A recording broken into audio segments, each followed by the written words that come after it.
Welcome to episode number 11 of Take 47 podcast. A few things have changed in the time I haven't recorded, one of which is the setup or the background. I'm not sure if that's the final product. I'm not done with it yet, I don't think. But more importantly, the momentum and possibly also the tides in the Russia Ukraine war have most likely changed or will change soon. Um, and then they'll probably change again. But that's just war. But yeah, let's get into the topics.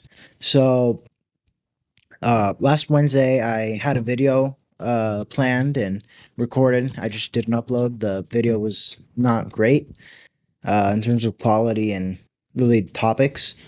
Um, but I do have one topic that was pretty good and pretty decent to talk about, which is Jordan Peterson went on the Jubilee Surrounded podcast. Um, it's really a debate. It usually lasts like an hour or an hour and a half. Um, and they invited Jordan Peterson to debate 20 atheists. Now they've done this in other topics like politics and vaccines, and now they're doing it with religion. And the counterpart to this was one atheist versus 20 Christians, the atheist being Alex O'Connor. The Jordan Peterson being the main speaker this time against 20 atheists had a pretty interesting really stance or position against these atheists. Interesting ways of arguing, I guess, also. But this is not what's gone like viral. It's this one clip of him debating this one kid, where Jordan Peterson refuses to like accept that he is a Christian in this debate against the other like 20 uh, atheists, and it's gone viral. At least it went viral like that, like last week, but nobody's really talking about it. But it's a pretty big thing. And Jordan Peterson's also had a few controversies, along with like the Daily Wire, the Christ is King controversy. Some of you might have heard of that. Some of you might not have. I won't really go into detail in this video about that specific one, but I will be talking about this one. So here's the clip I'm talking about. Because you're a Christian. You say that. I haven't claimed that. Oh, what is this? Is this Christians versus atheists? I don't know. You don't know where you are right now. Don't be a smartass. Well, and I mean either you're a Christian or you're not. I won't talk to you if you're a smartass. Oh, either you're a Christian or you're not. Which one is it? I could be either of them, but I don't have to tell you. You don't have to tell me. I was under the impression private. I was invited to talk to a Christian. Am I not talking to a Christian? No, you were invited to. I think everyone should look at the title of the YouTube channel. You're probably in the wrong YouTube video. You're really quite something, you are. Aren't I? But you're really quite nothing, right? You're not a Christian. Okay, I'm done with him. And this actually has never happened where the speaker, at least I don't think it has happened. The speaker just tells the guest or the other person, who is part of the majority, to just leave. I believe this is the first time it's happened. I'm not 100% sure. I haven't watched like every single one of their videos. I've watched a few. But yeah, this kid wasn't exactly respectful. But Jordan Peterson wasn't exactly answering the question either. And I mean, this is a very critical question, especially to this debate. If he's not willing to acknowledge that he's a Christian, then these 20 atheists are not really debating a Christian. So who are they really debating? Would they be like debating a historian, or I really don't know what they would be debating if he's not a Christian. And the kid does have a point that, Jordan Peterson isn't answering his question, and he's just hopping around, not really like sticking to the point that yes, he is indeed a Christian. But of course, no need to be disrespectful. And there's also another clip which went less viral. Obviously, the one I already showed is like the main takeaway from this debate. But the other one is him debating Parker, and I believe there's a pretty like common and like honestly kind of acceptable by really society really to this question that Parker asked. Obviously, Parker has been in several of these debates. Very annoying person to debate. Not in terms because he's good at debating. He's just like really annoying and interrupts. But to be fair, he's not the only person that's done this on either sides. Obviously, there's rotten apples on both sides. And I get that not every Democrat is like this. Some shriek and scream, some interrupt, and some others throw Molotov cocktails at Jewish people. So that's also a really crazy story that's happening in the news right now. I won't be covering that, but yeah, here's the clip about Parker and Mr. Peterson. How much do you know about me? I didn't lie to save my career. I didn't lie to save my clinical practice. Would you lie to like save your children, your mom, your dad? I don't think lying would save them. Can there ever be a circumstance logically that lying could save someone? Yeah, and if you're steeped in sin, you're likely to live in circumstances like that. I'll give you an example. If you're like in like Nazi Germany, and it is the case that there's like Jewish people in your attic and you're trying to protect them, example. Would you lie to like the Nazis? I would have done everything I bloody well could, so I wouldn't be in that situation to begin with. It's a hypothetical, and it's not answerable. You can't answer hypotheticals? No, I can't answer a hypothetical like that because Did it's you eat far. today? Look, Did you don't eat today? play games. I'm not playing a game. I'm just Yes, asking if you you ate are. it. If you present me with an intractable moral choice that's stripped of context and you back me into a corner, you're playing game. I just told you I would do everything that I could to make sure that I'm never in that situation. By the time you've got there, you've made so many mistakes that there's nothing you can do that isn't a sin. Being born in Nazi Germany and trying to protect people that you care about, like there could be a Jewish friend that you have and you want to protect them. I think you should have just them in give your up on attic. that line of question. Okay, so now that you've seen both of the important shorts or important takeaways of this video, some facts, really more related to the first short I showed you, are that this video is currently called Jordan Peterson versus 20 Atheists. Initially, it was called One Christian versus 20 Atheists, but after about like 4 hours, they changed the title of the video to say Jordan Peterson instead of One Christian. And at least like in comparison to most of the other videos, and I'm really looking at this as like a nonpartisan, although I am Christian, but I'm looking at this as like a nonpartisan judge, if you would call it so.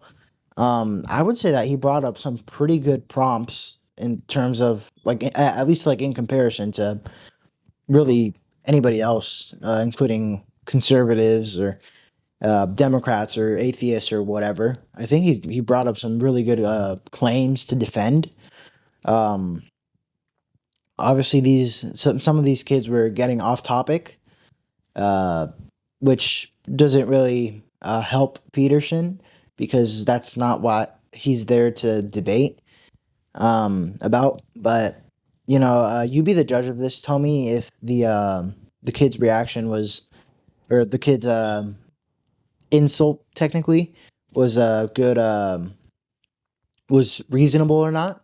I personally think it was somewhat disrespectful, but I also think Peterson avoided the question. Let me know what you think in the comments. And but yeah, let's get back to the Parker clip.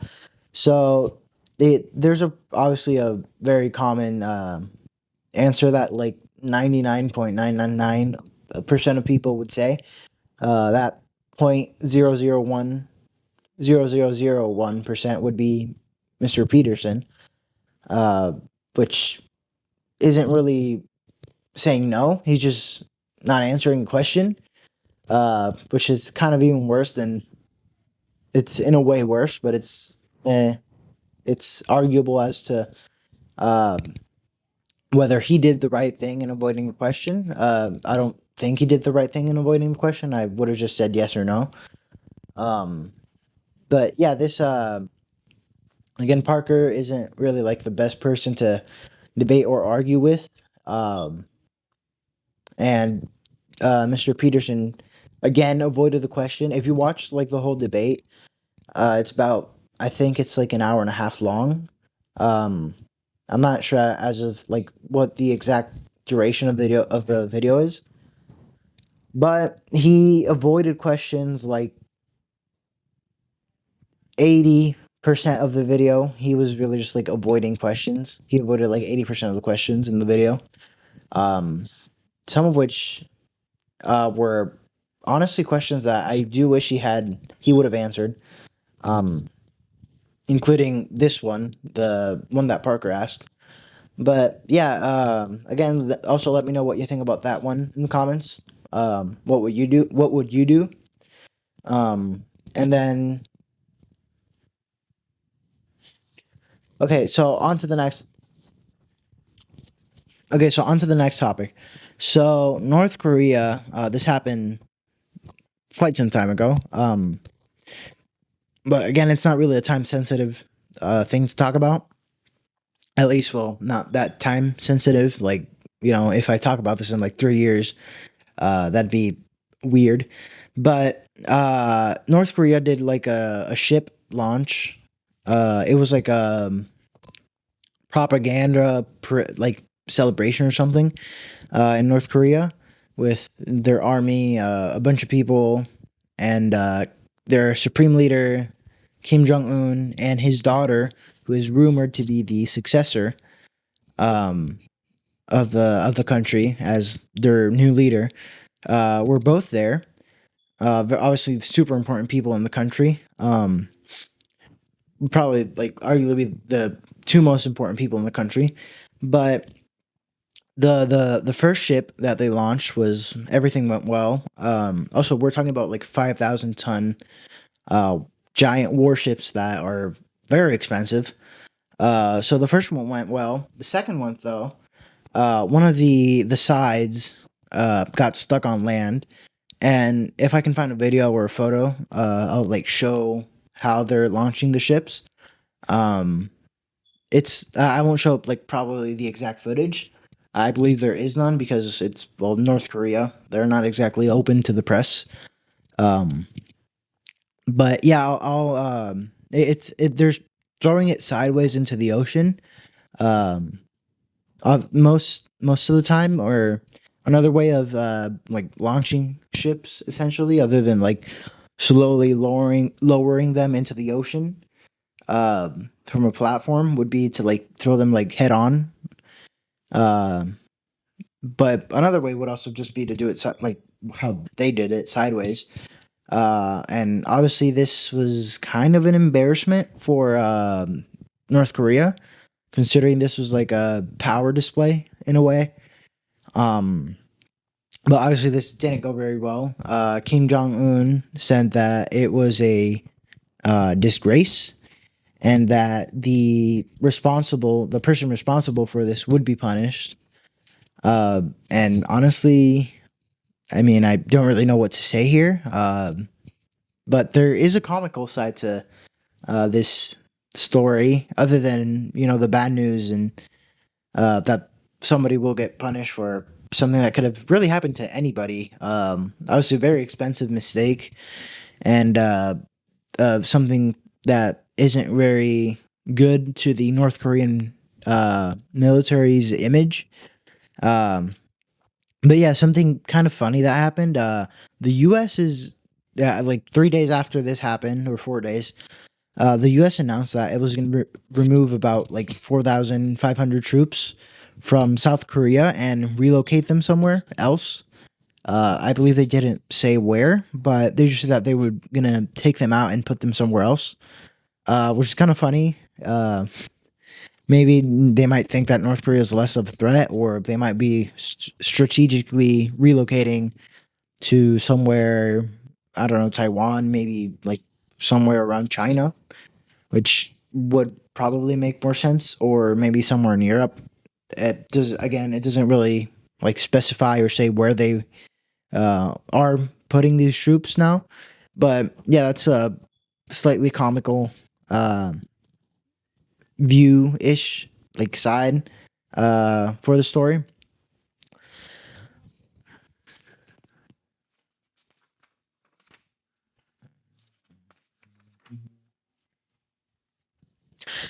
Okay, and now to things that have happened pretty recently, like I believe Operation Spider Web was 2 days ago at the time of recording, maybe 3, or maybe it was yesterday. I'm not sure.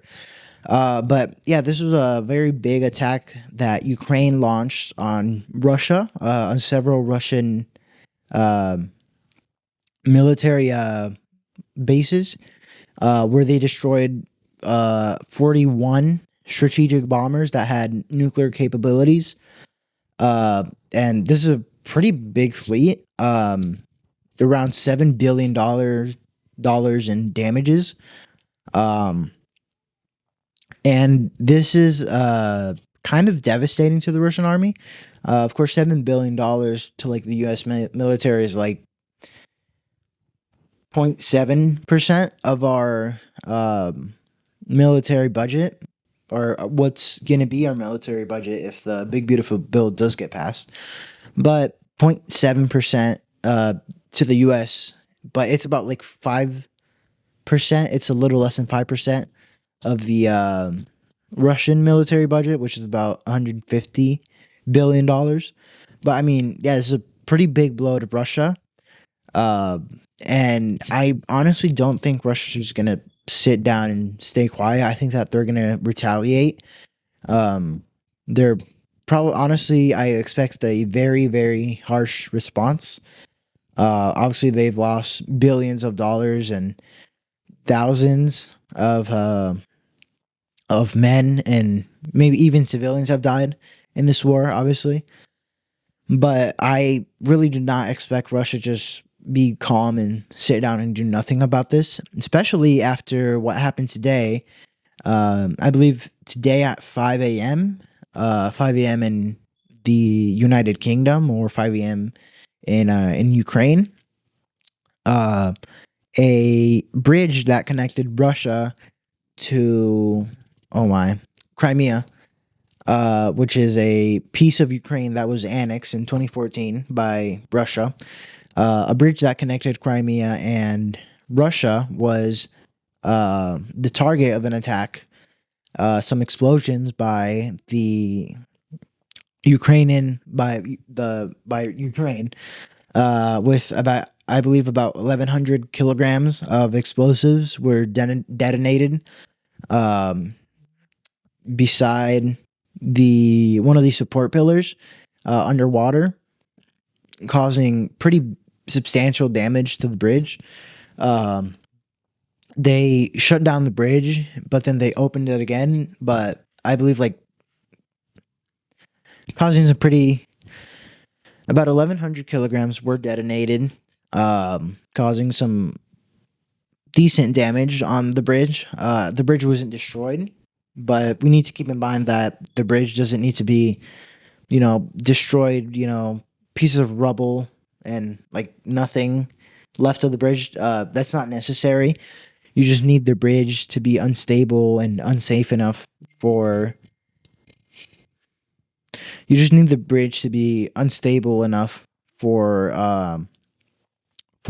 tanks or big military equipment that has aid and whatnot to go through the bridge.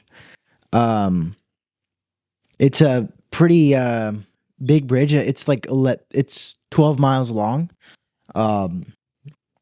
Very big bridge that connects Russia to Crimea. This is the third time that Ukraine has attacked this bridge. Another time they attacked with a truck full of explosives. They just exploded the truck. But this is so far, I believe, the most effective attack on that specific bridge. If I can find like videos, I'll show the videos. I do know that the videos aren't like exceptional quality, but I mean, that's what the camera has captured. Um, and I mean, yeah, this Ukraine is Ukraine is kind of trying to put Russia on its back foot. It's been hitting Russia pretty hard these like past few days, but it's also kind of like a backstab to like what Trump is trying to do with the negotiations. It's for peace, which I mean, it's not helping Trump or anybody that's trying to mediate these two forces. Uh, and I mean, now once Putin retaliates, I mean, he's not only going to retaliate with because of the Operation Spiderweb, but he's also going to like take this in mind and hit back possibly even harder.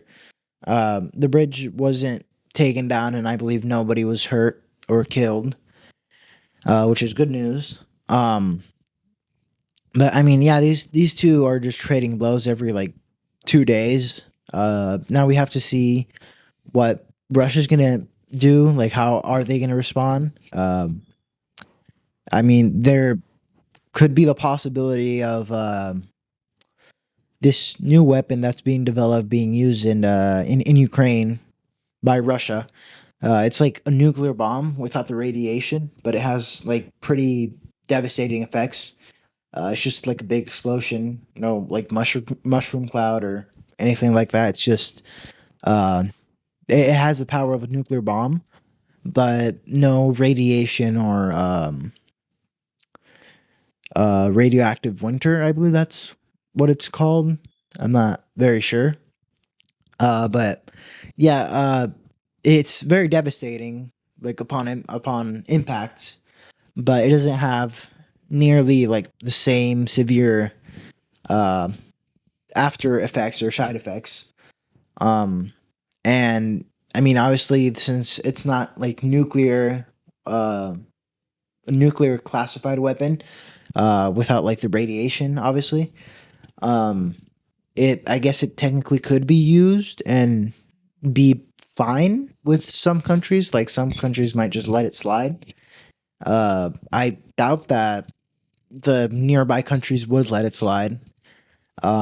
Like probably Poland or even some of the European countries that are intensely supporting Ukraine, like in the coalition of the willing, or I don't even know like what America would like how we would respond to Russia taking such an escalation in this war, considering that we're trying to negotiate peace with the Ukrainians and the Russians, but these two just keep fighting each other and trading blows, pretty heavy blows.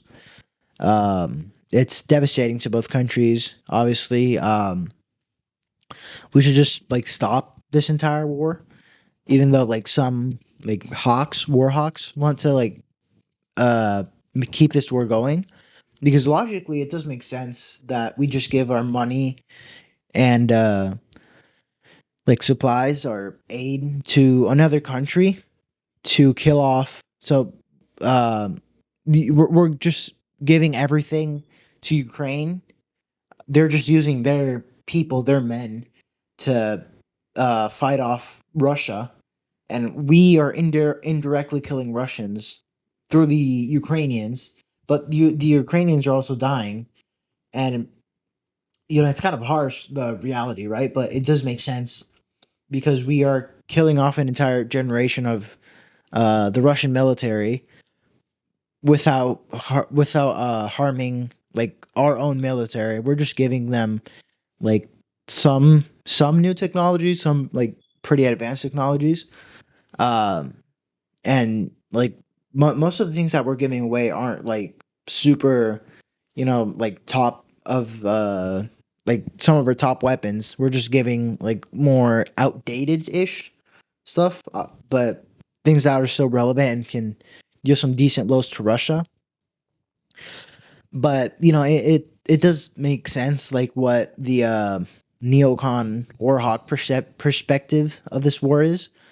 Um, and some people are calling like these attacks that Ukraine is launching on Russia the Operation Spiderweb. Some people are calling it the Pearl Harbor of Russia, which doesn't make sense, but it kind of does. Instead of ships, it's airplanes. But let me know what you think in the comments down below if Russia's gonna use that weapon I talked about. That is kind of like a nuclear weapon.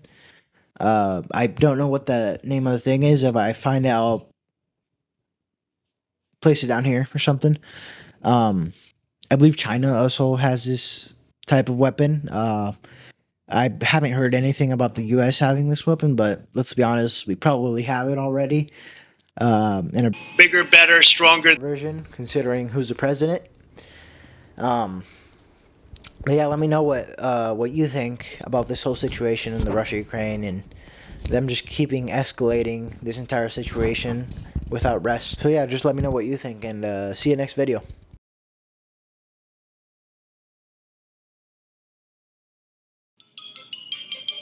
That's all, folks.